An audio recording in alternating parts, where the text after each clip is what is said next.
So welcome to our annual WAVAC NVCA lunch. I want to just say I'm very proud of the kind of community that we've helped build here and of the friendships that have been created. We're at a time of such divisiveness and uncertainty. And so this is really about embracing the human aspect of our business. It's about the connectedness, and it's something that we're really appreciative when you come out to events like this to be with each other and to help build the venture capital community together. So thank you guys for all the connectedness we have all year long. So with that, I will bring my partner in every way. No, not every way, he made me say. But the other half of the FIRA team, big thanks to all the great work, Phil, that you do. Thanks for the introduction, Ira. Well, I want to introduce Jeff. So Jeff Kearl is the chairman and CEO of Stance. Stance is a fast-growing apparel company. Early in Jeff's career, he co-founded Freeport, Logo Works, and Skull Candy. He was a VC early on at VSpring, came to a lot of our VC network events. Thank you for those. Also held marketing and strategy positions at Control4, Hewlett Packard, Media Connect, Sendforce, and as an angel, personally invested in over 30 companies, including Uber. Graduated from BYU, still teaches there. And I want to give you a few stats about Stance before we get started. Stance started in 2009. They sold 15 million socks in the first 4 years. I've got my giant socks on here. Thank you. Yes. Stance also sells underwear. I'm not going to show you those, but they have some very nice underwear. And Stance raised $116 million from venture capitalists, many of which are in this room, including Menlo Ventures, Shasta, Kleiner Perkins, Mercado, and also for some individuals like NBA star Dwayne Wade and rapper Nas. And we were sitting on our surfboards in Hawaii at the lobby conference, and Jeff was telling me about Stance, and I was like, you know, how many companies have the coolness of Rihanna and Justin Timberlake, who you've worked with on Stance, but the staid sort of traditional sock element. That's socks, right? So, Jeff, why don't you drop some knowledge and tell us why socks? How did Stance get started? Give us the genesis. Okay, so as a little bit of a retiring tech entrepreneur, I had a small technology company. It was actually a crowdsourced business to do graphic design that we did from 2004 to 2007, and it was backed by Bob Cagle at Benchmark and Todd Francis from Shasta, and we sold that business to HP. And I took a couple years off, and I was doing some angel investing, and like most entrepreneurs, at some point I became extraordinarily bored, and was spending a lot of time at the grocery store for my wife and the kids' schools, and I needed to make a contribution. So I decided I want to do a brand. It seemed fun. And so I started studying brands, almost like an MBA case study, and I looked at Lululemon, and I looked at Under Armour, and Tory Burch, and the brands that had grown to $1 billion in a 10-year time frame to try and see if I could detect some common denominators. And I developed a thesis that the first category that you choose is extraordinarily important because it can determine your success. All of these companies had hero products, I like to call them, whether it was the yoga pant for Lululemon or the first layer compression for Under Armour or the Riva reimagined ballet slipper for Tory Burch. And so then it really became a search for categories. We developed a criteria, what makes a great category, high gross margin profile, easy to sell on the internet, low returns, flywheel, something that you'd repurchase more frequently than a car or a mattress. And we started looking at categories, and we literally looked at razors. We looked at jewelry. We thought there was this huge gap between Claire's and Tiffany's. We looked at luggage. Turns out 80% of the world's luggage is unbranded. So there was all these other categories that got our attention, but we kept coming back to socks, and this would literally be trips to a Nordstrom or a Target where we would go down the aisles and size up every single aisle and say, look, if we did sunscreen and we needed to be differentiated, how would we do that to stand out from Coppertone and Banana Boat and Neutrogena and all the brands that occupy the space today?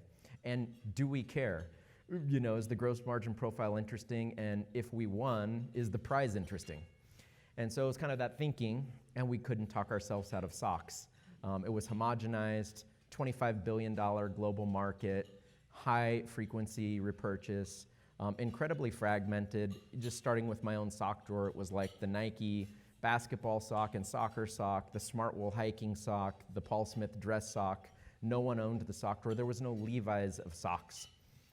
So for all those reasons and several others that I won't digress into, we ultimately decided to make our beachhead socks. And what I liked about that is it was so counterintuitive. One of my first meetings was with my college neighbor, a guy named Josh James, who's a very successful entrepreneur. And we were at a basketball game. He said, "I hear you're doing a new deal. What is it? Can I invest? Tell me about it." And I think he was expecting, we had done a lot of web analytics in the past, and I think he was expecting something pretty technical. I said, "I'm gonna sell socks." And he really took a pause, and he's like, "Are you serious?" I'm like, "Actually," I said, "I'm gonna sell men's hosiery." That sounded better. And then he said, "Okay, I'm in, because one of two things is gonna happen. You're either gonna make a lot of money, or I'm gonna tease you for the rest of your life about the time you made me give you $100,000 for a sock idea. And that's totally worth it to me. I'm in." Nice. But there is technology behind socks, right? I mean, these socks are softer than any of the socks I've ever worn. You've developed your own technology, right? Yeah, so we'd observed that there was certainly a lot of science happening. There's actually a company backed by Foundation here locally, Bolt Threads. Three scientists out of Berkeley that have figured out how to basically grow synthetic spider silk out of yeast and do it at scale, which is interesting. And it's an incredible fiber because it's high protein. Most people don't know cashmere and a lot of the fibers that you would associate with a richness and being high-end and premium and luxury are also high protein. And yet it's strong, has a high tensile strength, has great rebound, so you don't need Lycra. So there's a lot of natural properties to a fiber like that. So we saw there was a lot of science happening, not just that example, but many others where, the founder of Lululemon had left. His name's Chip Wilson. And he had developed what we like to call a semi-synthetic. It's a performance cashmere. Feels like cashmere, but you can still wash it and it doesn't shrink, doesn't pill. Everyday wear cashmere. And that business is now called Kit and Ace and is doing quite well. So we knew that there was an opportunity where we could really innovate. Just like Gore-Tex had with outerwear, we knew that there was a lot of innovation to be had on the fiber side and then the construction side. So the companies that have been building socks for the last 30 years, their goal was to lower the price, and to do that, they took features out. So we immediately started by putting all the features back in and making the sock great, designing the product for the long term, and that immediately distinguished us from nearly everyone else on the market. Okay, so you've got a great idea, great product. How do you build a brand, and how did you get Will Smith and Rihanna and Justin Timberlake? How'd you get in that crowd?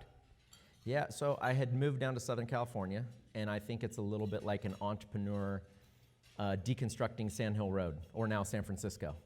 So there's these great firms, and they have these big brand names because they've backed the companies we all admire, like Facebook and Google and Uber and others. And so you're like, geez, I need to meet the partners at these firms. And it's very much like that in Hollywood. There's a very small group of people. They're working with the top actors and celebrities. So luckily, I met a guy named Jay Brown on a previous project. And Jay manages Kevin Durant and Rihanna and Shakira and is the CEO of Jay-Z's empire. And we became fast friends, became very close, and then it's very easy for him to pick up the telephone and kind of dial me into anywhere I needed to go. It would be like the equivalent of, Bob Cagle making introductions for you at eBay. Mm-hmm. It was easy for him to call in to all of those places. And so he has been an instrumental board member. When I presented the concept in his office, he immediately scratched out a check for $250,000 and said, "I'm in, how do we help you? I want to do this. I love that you're not the sneaker. Everyone's thinking sneaker. You're the thing no one's thinking about." Mm-hmm. So Jay Brown has been an instrumental part of our success in deconstructing Hollywood. Do you own some Kanye West sneakers? I don't own any Kanye West sneakers. No, I have not supported Kanye. Okay. Okay. But the celebrity world has supported you. So how did you use them to promote Stance and build the brand that you are? Yeah, that's an interesting question. So we had a seed round. First of all, we never believed that this business would be venture backable because socks was so counterintuitive as a beachhead. And it's interesting because as a venture capitalist, when you're having a meeting with an entrepreneur, all that's happening is you're thinking about the pattern matching of your whole career. I've seen this in this deal. I've seen this in this entrepreneur. I recognize this trait. And there's all this pattern recognition happening. At the same time, you almost have to turn all that off and forget everything that you know. Because some of the biggest and best ideas from the craziest entrepreneurs don't fit any of the patterns at all. They're totally foreign. So at the same time, you want to leverage your experience, but not have any experience. And it's that naivete that I think creates some of the most interesting ideas. So the long and short of it is, we did our angel round with almost all celebrities, NBA players, baseball players, strategic people at places like CAA or William Morris. But we kept all of that very secret because we didn't want to use their influence to build a grassroots brand. So we didn't reveal that we had any of those relationships till probably year 4. Because also, you know, as an entrepreneur, you're really looking for product market fit as soon as you can, otherwise you're wasting your time. And putting a big celebrity like that early on your brand makes the value proposition fuzzy. It might be working because you have Rihanna in it and not because you have a good product that your customer likes. And as the entrepreneur, you don't know the difference. And so that's a very confusing place. You don't want to be there either. You want to know if it really works on its own merits, if you have a durable, permanent value proposition. That's all you're searching for in the first couple of years. And celebrities just make that harder to do. Right. So while we had them all, we didn't use any of them. Got it. But you focus on grassroots marketing versus paid marketing, which I know you've talked about in the past, and you're a big fan of grassroots versus paid. How did you think about that? Did you try paid marketing and just said for the get-go, we're going to go right for the consumer value proposition? Yeah, I think in that same vein, look, not to put down Facebook or Instagram or Google, they have tremendous advertising businesses, but spending a bunch of money on paid acquisition early on makes your value proposition fuzzy again. You don't know that the customer bought your product because you persuaded them to buy it or because there was a natural affinity to your value proposition. And again, that's the thing you're trying to solve for is, do I have a business? Do I have a product that people love? So a kid that takes $15 out of his wallet and buys a sock and comes back and does it again is what you're solving for. And so once you start buying advertising, now you're scaling before you know the answer to the first question, and that's the mistake. The other thing is from the Bill Gurley school of thought, you know, and having been a benchmark entrepreneur, they loathe this because you might as well take that 10% that you're spending on marketing and move it above the line because it'll never go away. It becomes a permanent expense of your business. It might as well be COGS because you're going to spend that 10, 15, 20% on marketing for the rest of your life. Who turns off growth? You do it until it stops working. So you put $1 into the Google machine, it gives you $2 on day one. The problem is 2 years later, you put $1 into the Google machine and it only gives you 75 cents because now you're in an efficient frontier. So then what do you do? Right. And so it just becomes this thing you can almost never overcome. And also there's an entrepreneur, Yvon Chouinard, who founded Patagonia and Black Diamond. And he had a disdain for advertising for the same reason. Patagonia is a very grassroots built brand. And it was like, look, the most powerful way to get a customer is word of mouth. And once you start buying customers, all you've done is been impatient. You were going to eventually get that customer because a passionate follower of your brand would have told their brother, sister, friend how much they loved Patagonia, but you got in the way of that and sent them a catalog or interrupted them or showed them an internet ad, and before they could get that word of mouth endorsement that's so powerful that never goes away, you've shown them an ad. And now you've ruined that. So don't be impatient. Let the brand grow slowly, naturally over time. Right. So that was a big influence on our thinking too. I have to imagine that Patagonia and Yvon Chouinard is sort of a gold standard for you. Also Southern California, just the outdoor lifestyle and so forth. What other companies would you point to? I mean, they kind of stand alone in many ways, but who else would you sort of think about in that? Yeah, look, there's our team, I think we consider ourselves a student of brands, and so there's lots of things we admire about different brands. We had the Under Armour team at our office yesterday, and Kevin Plank is an incredibly gregarious guy, and that brand kind of personifies him. And you know, what I love about Under Armour and why I think they've grown to $5 billion in revenue in 20 years, with Nike and Adidas and Puma as these massive competitors trying to kill them, is because Nike puts Serena or LeBron up on a pedestal and says, look at these amazing world-class athletes. But deep down subconsciously, we all know we're not going to be LeBron. We're not constructed like LeBron. He's one of a kind. So it kind of remains this, I could never be that. Whereas what Under Armour does is they show Michael Phelps getting out of bed at 6 a.m., 5 a.m., in the pool, it's dark, eating healthy food, and they're sort of like, look, you could be Michael Phelps if you can get out of bed at 5 a.m. like him every day. And they show Misty Copeland with her rejection letter as the ballerina, and then they show her dancing. It's like, look, if you want to put in the hard work and overcome the adversity, they have Steph Curry, but they don't show just Steph Curry making shots. They said, look, you'll never play in the NBA. You're not big enough. You're not strong enough. And you overcome the adversity. And it's the difference between an aspirational brand over here that's disconnecting from the people and an inspirational brand that young kids can relate to. So the Pop Warner kid playing football in Lubbock, Texas is all Under Armour and doesn't care about Nike. Right. Which is an interesting thing developing, that I think Under Armour has done extraordinarily well. So how do you define the Stance brand? And where does that lead you beyond socks and underwear? Yeah, so we picked an interesting angle.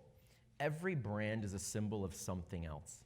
So initially Lululemon, you would wear Lululemon not just to say, I like yoga, but to say, I'm a conscientious person.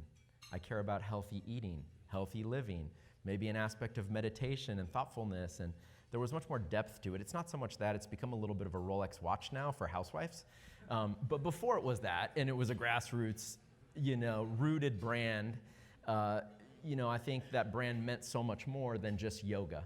Yoga would be maybe an amateur brands person read of what that meant.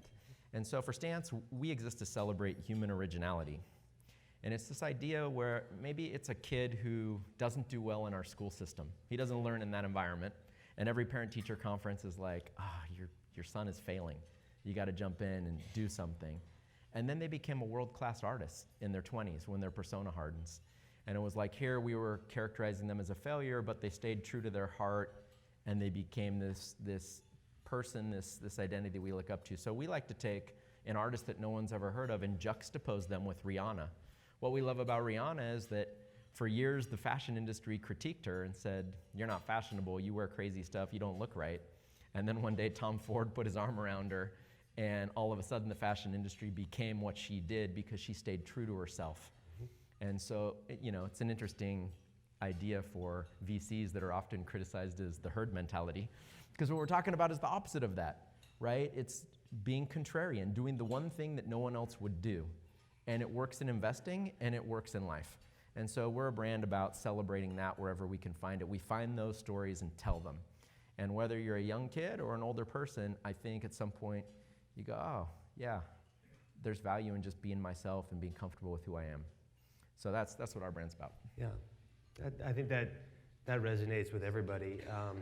I was also, when we talked about this, I was really impressed with the way you've created the culture within the brand. You're in San Clemente, your headquarters, you have a basketball court, a golf simulator, gym, skate park. It just seems like you're really catering to an employee base that wants to have fun, but also wants to work hard. How do you balance those two, though? You want to drive your team, right, to work super hard, but have a work-life balance. How do you think about that? This is a big, big question that we could talk the whole time about this, but the short version is that having come out of what I like to call the Silicon Valley treadmill, where it's a badge of honor to go to work at 7 and not leave till 10 at night, and it's littered with divorces and broken relationships with kids and obese people and people that aren't healthy, and because you cannot work. I think in the industrial age, the idea was run the machines 24 hours a day. And then we mistakenly said, humans are, now that we're in the information age and we all sit at computers for a living most of the time or sit in meetings, we should also run at that pace and we'll be more productive. But the reality is true. We're much more, or the opposite is true, we're much more dynamic in reality. And so the way you eat and the way you live has a huge impact on the contribution you can make at work. So do you really want to mandate that people work 60, 70 hours a week and set a bar that's the standard for your business when we know inherently that no one can give a contribution at that level consistently over time? So it's not a sprint, it's an endurance race, particularly if you're building a brand not with the intention to sell it. So I was much more open as a younger entrepreneur of selling the brands because I had a minivan car payment. You want the financial outcome, you know? Today, I don't need the financial outcome at all. So I only think in terms of a 100-year brand or longer. Like I want my kids to work there. So with that in mind, then I want employees that can be long-term, have high retention. So we try and feed them great food, and we try and encourage them to work out every day, and we provide the facilities to do that. And we, more importantly, it's a cultural mores that that's okay. There's no shame in working out at 2 o'clock in the afternoon in our business. In fact, that's the badge of honor. And so trying to institutionalize that thinking is part of it. And then the other thought would be, look, we have a culture, we call it freedom and accountability. Yes, we need to deliver results, and that is why we're in business. And no margin, no mission. But the other part is that, we don't want to micromanage people. We don't want to watch the parking lot. We think that's dangerous also. So we spend an extraordinary amount of time hiring. We have a multiple layer interview process that we've thought very carefully about. And we try and screen people that naturally hold themselves to a high degree of accountability already. And there's a lot of things we've been able to determine, predict that. Again, it's a longer conversation. But the idea is if you have people who are hard chargers and really care about their own signature and their own work product, then no amount of accountability that the organization can impose on them is greater than the accountability they already impose on themselves. So it really starts with, all right, who are the people that comprise our organization? How do we select those people from people that just don't care? Work is just a small thing. They don't really care about their signature. Right. And that's been the challenge, and I think we've done a good job at figuring that out most of the time. Sure. So that's how we think about it. Okay, good. Seems like you've built a great culture from what we've heard as well. And you mentioned a bunch of things about comparing what you're doing to the venture world and so forth, and you've been on both sides as well. So what are some of the lessons, or what lessons would you give us as VCs, knowing what you know now from the entrepreneurial side? Like what kind of things would you advise us? Geez, giving advice to the best VCs in the world is probably not something I'm qualified for. I think so. Look, I think the first thing is most successful VCs would say there's a degree of luck. I was very lucky. My neighbor in college started a company called Omniture, which ran out of money. He begged me for money. I gave him all the money I had, which was about $50,000 at the time. And that company, after many ups and downs, eventually sold to Adobe for $1.8 billion. And immediately, the deal flow that I started seeing as an angel took on a different shape. And the second company I did was Ancestry.com, and it ultimately went public. And then the third company I did was Skullcandy, and it ultimately went public. And so I started getting deal flow from analytics businesses, deal flow from subscription businesses, and deal flow from consumer products businesses because people somehow thought I must have expertise there. Whether that's true or not, I don't know. But a lot of it is luck. It's a virtuous cycle. If your first couple of deals have good outcomes, then the quality of the deal flow goes up, and you're playing in a better sandbox to begin with. And I think that's the reason why having a great venture brand matters, right? Entrepreneurs, let's be honest, they want to benchmark a Greylock, whatever brand you want to argue is a top brand.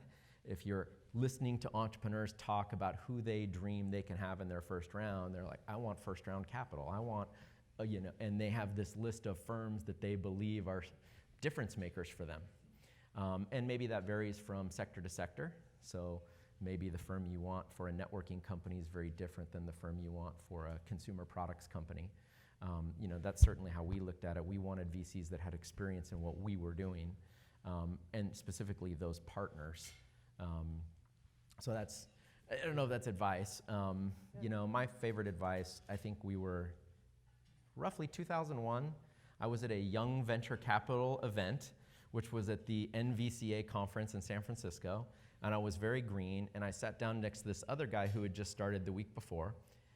He was an associate also. His name was David Hornick, and we were sitting next to each other, and Ira and Phil had organized this great panel, and it was Mike from Sequoia, and it was John Doerr from Kleiner, and Dick Kramlich from NEA up in this panel. Of course, all the associates in the room were like, oh, that's the dream, if we could have a career like that.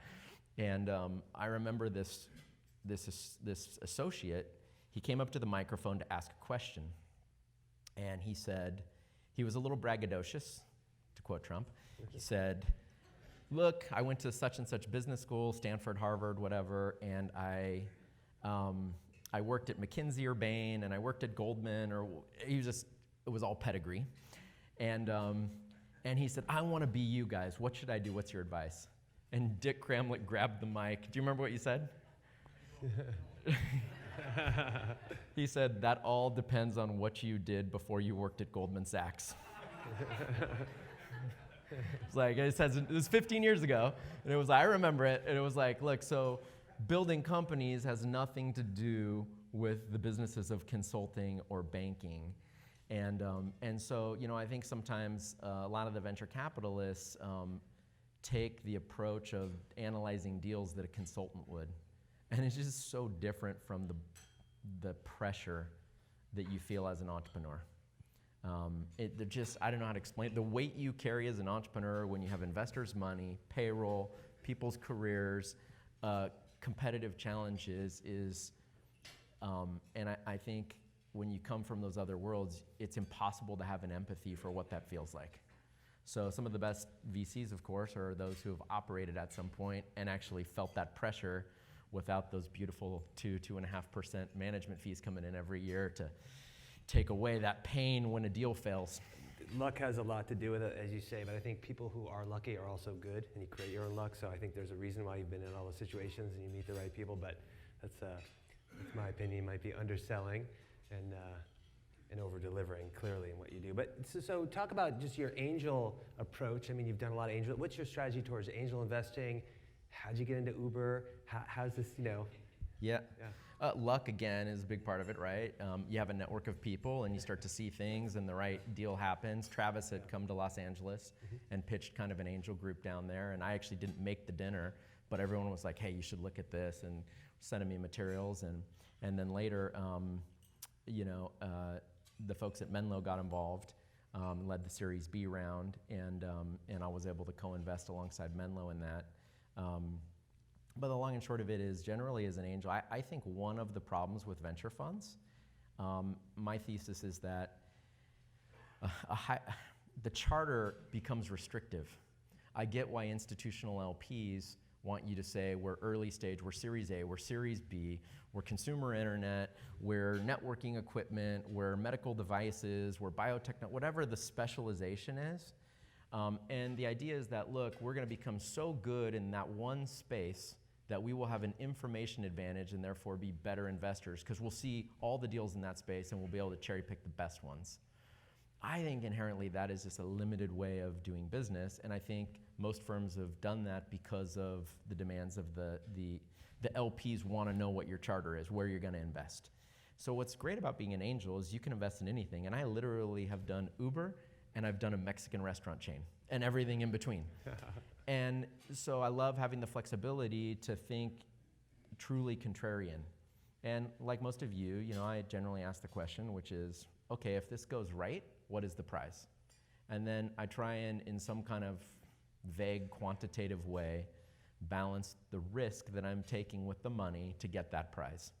Sometimes the prize is $100 million, sometimes the prize, I had built a pretty comprehensive model that I think has been circulated to a lot of investors, where when I invested in Uber, it was 9,000 customers, San Francisco only, and about $1 million of trailing revenue. So I built a model, a spreadsheet, and I looked at, okay, if this goes just domestically, here's how big it could be. Here's the top 50 cities in the US, looking at, cannibalizing taxis, and then I did an international model. And I think I said, ultimately, the conclusion, it's been passed around a lot, but I think I said, look, this could be a $2 billion business. That was the prize. This would be $2 billion. We should do this. Yeah. That was the thinking. So not all businesses end up being what you'd hope they would be in the best scenario, but I think that's always the question you end up answering. Does the risk profile of the business match the size of the prize, and how does that line up with all the other investments you look at on a daily basis? I sometimes do angel investments. The great thing about being an angel, I invested in a company up in Seattle called Julep that does beauty products because I have 3 daughters, and I bring them to board meetings, and I bring them up there with me, and I love that they can play with the product, be a part of it. So the motivation for investing is not purely financial. It could be an association or an experience that has nothing to do with, hey, will this thing return as well as, the next best tech company? Yeah. Well, if Uber could be $2 billion, how big is Stance going to be? What's your vision for the company in, 5 years? Look, we really admire all the brands that got to $1 billion in 10 years. For us, that's kind of a realistic and achievable goal. It's still big, but quite a few brands have done it, and we don't think there's a reason why we couldn't do it. And it was interesting when I would pitch Stance early on to some of the VCs. Most of our early revenue came from places like Nordstrom or specialty retail, brick and mortar. And the common question I would get is, well, what % is online? And it was this anemic number back then, like 8% or something. And I could just see they're like, oh, we can't invest in this because it's not an e-commerce business. So I actually created a couple slides in my deck to indict e-commerce. And I said, I don't know why you'd want to invest in e-commerce anyway. It's a totally shitty business. And I said, can you name me 10 companies that have exited for more than $1 billion? And of course, most VCs would be like, oh yeah, Amazon, Alibaba, eBay, Zulily, Wayfair. It's like, okay, so you're not at 10 yet. Zappos, now you could add Jet, now you could add Dollar Shave Club. But to get to 10 is really hard. You have to start counting Rakuten, international businesses. It's like, there aren't 10. Flipkart. So Flipkart, yeah, if you're investing at a $500 million entry point in a space that only has a few outcomes, and by the way, most of those outcomes happened 20 years ago or 15 years ago, do you really believe that you can get the kind of return profile you're targeting? And on top of that, I just believe that, look, there are very few categories that Amazon isn't going to dominate, and so you have to have a very special twist or be a vertical brand, to compete in e-commerce. And so I basically indicted the world of e-commerce. I also showed every venture-backed company that would go public in a comparison of comparables, and I showed that they were all trading at like 1x revenue. Like if you want a one-time revenue multiple business. And then I also showed Lululemon, Under Armour, Michael Kors, Polo, all the businesses that we would have all loved to invest in that had delivered phenomenal returns and were trading at 3 to 5 times revenue multiples. And then people are sort of like, okay, I can get my head around e-commerce is a bad investment category. Brands is a good investment category. And there's a huge difference psychologically in the way a company thinks about itself. Do you think e-commerce is a distribution channel, or do you think yourself as an e-commerce company?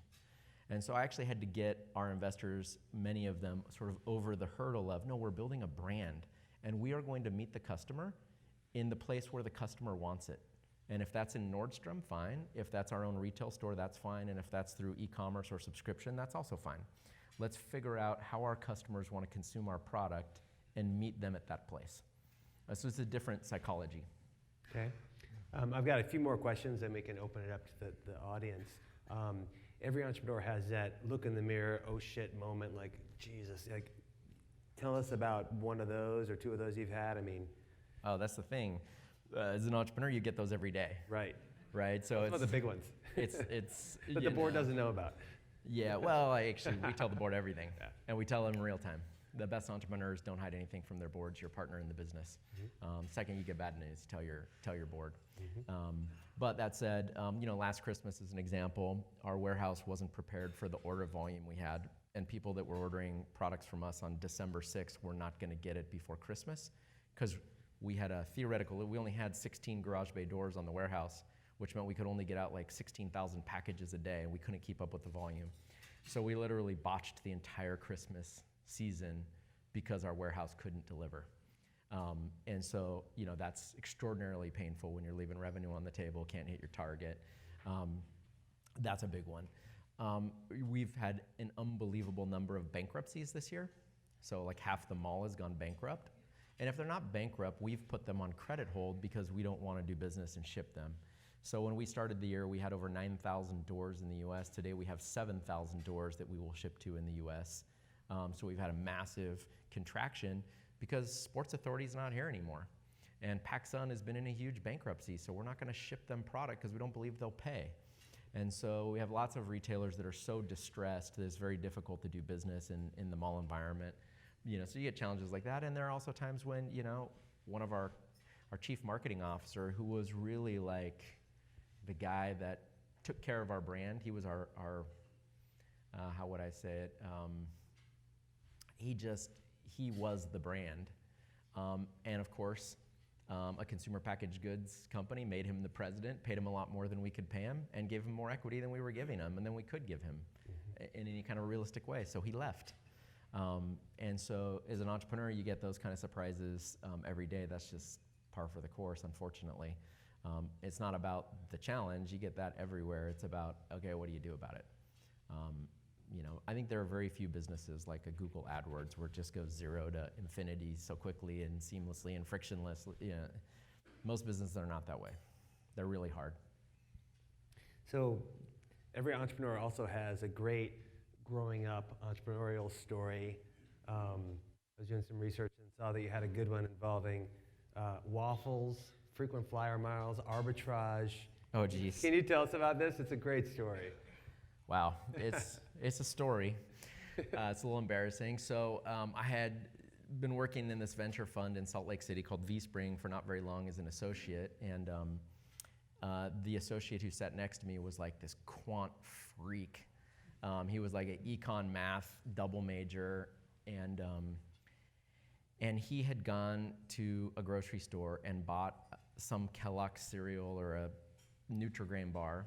And they were doing a promotion with American Airlines where there were coupons on the back. And he built a model, and he was like, look, you get 100 frequent flyer miles on a $2 box of these bars. Or if you go to Costco and you buy a $6 box of waffles, Kellogg's Nutri-Grain waffles, you get 500.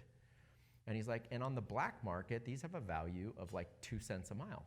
And I was like, black market, frequent flyer miles? Like, huh, what? And he's like, oh, look at all these websites where you can buy and sell frequent flyer miles. And I was like, wow, okay, I never really thought of this. It wasn't my idea, by the way. I'd love to take credit for it. So we go buy a couple boxes of waffles, and we send in the coupons, and sure enough, the frequent flyer miles appear in our account. So I had the idea, well, what if we just donate the food to the local food bank? I bet they need food. So we call the local food bank, and they say, oh, our hardest meal is breakfast and lunch. We never have breakfast, and if we could have bars to put in our kids' lunches, that would be a big deal. So then I called Costco, and I made a rather large order. I ordered $30,000 of waffles, which was the limit on my Starward American Express credit card, which I was also going to get Starward points for. Yeah. And I completely charged it out. And of course, they couldn't fulfill that much at the local. So they ended up referring me to Seattle. And so lo and behold, and my wife was kind of managing this process. She calls me and she's like, we're living in a condo. And she's like, there's a bunch of pallets in the front yard. I don't know where to put them. We had no idea just how many waffles $30,000 was. So it turns out we get the food bank to pick them up. Volunteers come in and cut out the coupons for us. So we get all the frequent flyer miles. And then we're feeding these people and taking the tax deduction for the donation that we're making. And I realized, okay, these things really are worth like 1.5, 2 cents a mile on the black market. So we create a website where we would book people's trips using frequent flyer miles. And it was really easy. We did that in like a day. And we start selling trips and selling the miles. And long and short of it is that worked really well. So then I ended up calling Sam's Club, and I ordered 10 semis because now we had market fit. We had a scale. So I ordered 10 semis. A semi was $29,000. So I ordered $300,000 of waffles. Problem was that we filled up all the freezers. There was 3 gigantic walk-in freezers at the food bank. Another warehouse problem. Warehouse problem. They couldn't take them all. So then luckily we ended up connecting with the Mormon church who has this bishop's storehouse, and they could take the excess waffles. And turns out that donation could be considered tithing. They're also a nonprofit. So we ended up like basically just gifting waffles to everyone. And the long and short of it is, no, the story gets better. I know it's crazy. So now at this point, I think I have like 15 million American miles in my account, 15 million. A truckload was 2.1 million miles, and I would put equal amounts in mine and my wife's, and pretty soon we started doing our baby, who was 1 at the time. He had like 2 million miles, lifetime platinum. Still does. He's 16 now. And we hear about this promotion from this airline in Europe called KLM, and they're trying to attract new frequent flyers. So the deal is you turn in your mileage, and if you will fly 20 segments with them in a 1-year period, they'll match your frequent flyer balance in any other airline.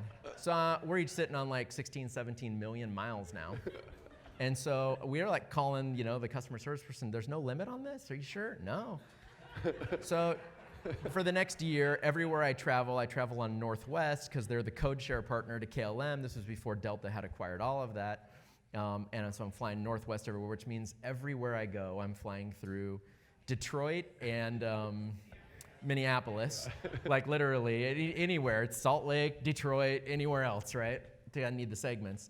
And we get to the end of the year, there's like 3 days left, and I'm 6 segments short. I only have 14 segments on Northwest to qualify for this promotion. So myself and the wife of the other associate at our fund, we do this search on the website, and we figure out there's another code-share partner called Horizon Air. They're code-share with Northwest at the time. And the shortest leg they run is Idaho Falls to Boise. So on a Friday night, we drive up to Boise from Salt Lake, get a hotel, and on Saturday morning, I board a plane. And I fly this plane all day, back and forth, 6 segments, till I have my 20 segments to qualify. And she does also, and we get our segments. And we send this thing into KLM, and next thing you know, KLM matches the mileage. Problem is, there's no KLM airline in the US, so you can't use this. So I go through this whole process, customer service, and I eventually get the mileage transferred. Oh, here's the catch. You had to have a European address to qualify for the KLM deal, so I had used a friend's address in Germany. And then I said, hey, look, I've now relocated to the US. I can't use the miles here, and they let me transfer them to Northwest. And then, of course, Northwest gets acquired by Delta, so ended up getting the Delta miles. So the sweetener on top of the whole thing was the doubler from KLM. So that's the story of hustling miles and donating food. Yeah, well done, well done. Right. Yeah. That's a good entrepreneurial insight story. Excellent. All right, so let's take a few questions from the audience. If anybody wants some advice, okay, we've got one over here. Excellent story. I'm founder. Thank you much. Excellent story. I have to thank NVCA for hosting Anuva here again. We are great supporter of the organization. But when you were a founder and your company was growing through that growth spurt and you had those operational challenges, I'm just curious as to how you managed your way through that. We just launched for the largest software company in the world and have some operational kinds of issues as we scale to onboard 60,000 clients in 6 months. How do you get through that? What do you do? Well, look, the scaling problems are a lot better than no one is buying our stuff problems, first of all. So this is a good problem to have. Thank you. And look, there is no formula, here's how you do it. But I look at entrepreneurship as the art of de-risking a company, literally. So when the company is young, and even today I think about it in the same terms, I wake up each day and I think, what are the threats? Do I have this key employee that's so valuable that they're a single point of failure and I have to get someone else doing this job because if they leave, I'm screwed? Or do I have one customer where my revenues become so concentrated that if they abandon me, I'm screwed? And so it's really this mental prioritization of what is threatening my company and how do I undo that threat today? And I would go home at night and be like, look, if I have got rid of 1, 2, or 3 key risks to my company this day, this week, that is my job. So I just think about it as risk of going out of business, threats to the business, and how do I get rid of those? What's the biggest one to what's the smallest one? In your case, maybe it's hiring a great operator. Maybe it's some kind of system process. I don't know what the right solution is for your particular issue, but in general, it's about de-risking. Thank you, sir. Yeah. Another question? Right here in the middle.